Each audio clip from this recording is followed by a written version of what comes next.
A different perspective on the future is found at this school in Massachusetts. Here the future must start by getting away from the past. The Sudbury Valley School has swept away everything that's connected with the beginning of mass education: classrooms, timetables and teachers. Other traditional schools are based on the idea that in order for a person to learn, you have to feed him information that you've pre-digested and pre-chosen. And that has nothing to do with the 21st century, where people are really in control of their own destiny. You're saying that model was created for the Industrial Revolution? Well, when the Industrial Revolution started, there were no schools, mass education. That was something that was developed when people realized that machines back in the early industrial age did not have the kind of feedback that machines have today. You had to have somebody man them. They could do just a certain amount of the work, and the rest had to be done by people. That meant you had to get people who were parts of the machine. There are 200 on roll, aged between 4 and 19, and so long as they keep within the rules, they can spend their day doing whatever they please. I don't see any reason to treat children different from other people.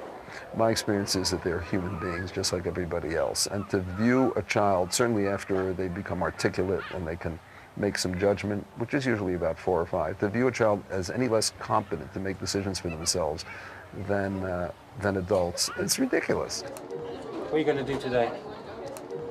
The school is open between 8:30 and 5:30. But children can arrive at a time that suits them, so long as they stay for 5 hours. The freedom and the being able to do what you want, that's all very nice, but what I think is probably what's helped me the most is simply I've actually met people and befriended people here who actually treated me well. You know, in my old schools, for whatever reason, the majority of my friends weren't really friends. Shows your uniform. Oh, yes. It also has increased my confidence. Hi. Do you know there are some people who might be a bit shocked that you're spending the school day playing cards? Bridge is a good intellectual exercise. There's there's some math involved and there's a lot of logic. So it's not just a game. It's useful in learning and stuff too. I'm making the 5th scarf of this week. Why? Because I can, and I just learned how. I like Shakespeare. It's just really cool. You're happy doing this by yourself rather than getting in a teacher? Yeah. It's not that hard. I'm listening to it on YouTube, and I'm also reading it at the same time. Gives you sort of an idea of how you should say it. What teachers can do sometimes, if a person wants a specific answer to a specific question, they can give them that. But the most of us in life, we go about learning things. I mean, you and I and anybody else really, if they think about their lives, they'll realize that most of what they got out of life, they've learned somehow on their own, and they found ways to find out what they want to know rather than have sitting in front of somebody who's telling them. So you expect then a child to sort of stumble across Shakespeare? Well, no, not really, because they're sitting and talking and hearing other people stumble across these things. The whole of humanity stumbled across these things. I mean, imagine yourself in Shakespearean England, you know? He wasn't even that much more famous than the other people. All of humanity has stumbled over time, over the kinds of things that we now treasure, and there's no reason to think that people won't pick out of all the world of information new things that people will treasure. There are 11 members of staff employed by the school who keep an eye on the children and their activities. I spend a lot of time walking around and just seeing what's going on so that if people need anything, they can find somebody and get the help that they're looking for. Do they ever ask you any questions? Oh, sure.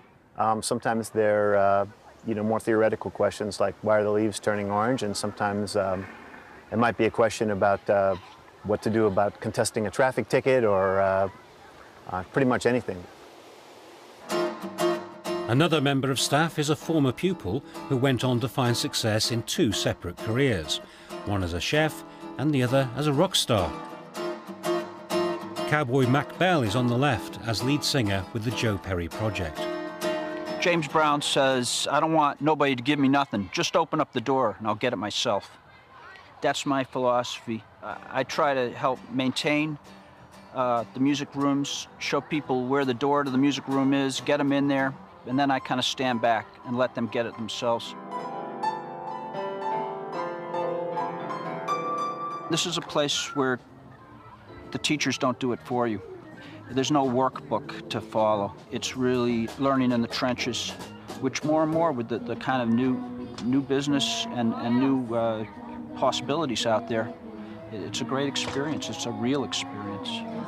No, I never want to break off from you.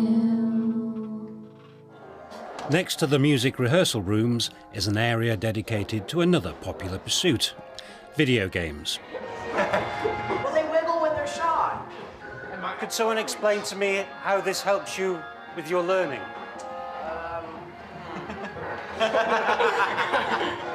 I think it helped a little with my reading abilities, because when I first came here, I wasn't very good at reading because I really didn't find anything that was very interesting.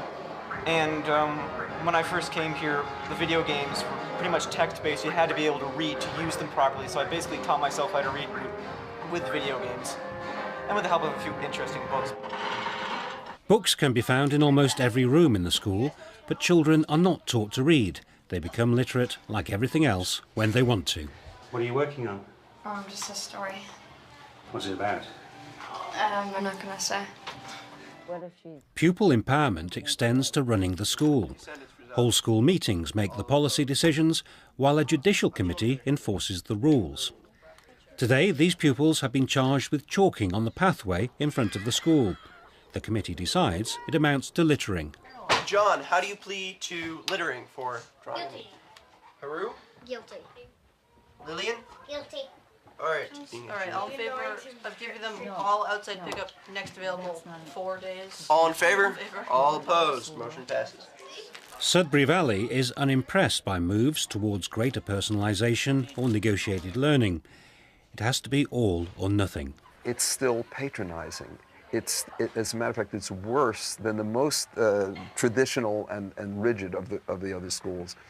Traditional schools that are rigid, at least 90% of the people who go there hate them and they know the enemy. A school that is allowing you to have a little bit of freedom, seduces you into thinking that the little bit of freedom where you're really being manipulated is the real thing. And that opens you to being manipulated all your life. The Sudbury Valley model has been adopted at more than 30 other schools, mostly in North America, but also on a smaller scale in Denmark, Holland, Belgium and Germany. Nowhere is it considered the soft option. It's the hardest school to be in, and you ask the kids and they'll tell you it's the hardest school to be in. Why? Because if you're told what to do all day, it's like taking care of you all day, right? You don't have to make decisions. Here, a kid has to make decisions. The kids aren't happy here all day. The kids are thriving all day and they're active all day, but they go through all the ups and downs of mistakes, of learning from mistakes, of falling on their faces, picking themselves up again. It's a very, very hard existence, and they have to prioritize their time, and they have to sit and say, well, what is that I really want to do? They have to really find out who they are. If current trends continue, learners will be taking much greater responsibility for their education.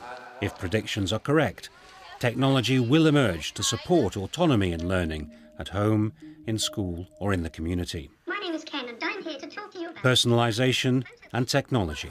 Two drivers for change which are coming together and creating the potential to revolutionise education for the next generation. It's really a question of where the personalisation line will be drawn. But more importantly, perhaps, who draws the line?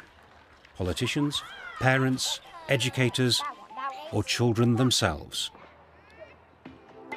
You can look further into the future of learning and teaching and also find a specially prepared set of tomorrow's teacher lesson plans and resources by going to teachers.tv/tomorrow.